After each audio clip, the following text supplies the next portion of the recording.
Una realtà virtuale per conoscere istituzioni e attrazioni turistiche del territorio, così anche la provincia di Sassari va su Second Life.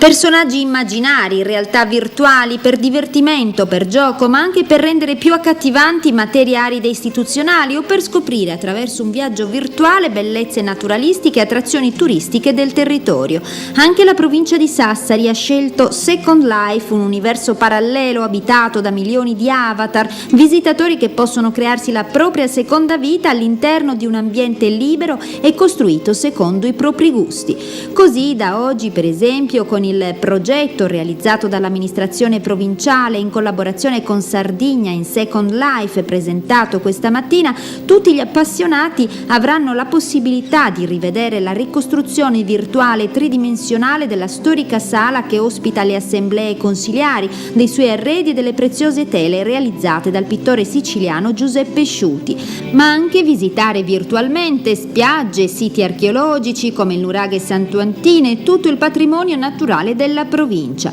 Ad accompagnare i navigatori nello spazio dedicato alla provincia di Sassari all'interno del progetto di Sardigna Second Life sarà l'avatar, cioè l'alter ego virtuale del presidente della giunta provinciale Alessandra Giudici.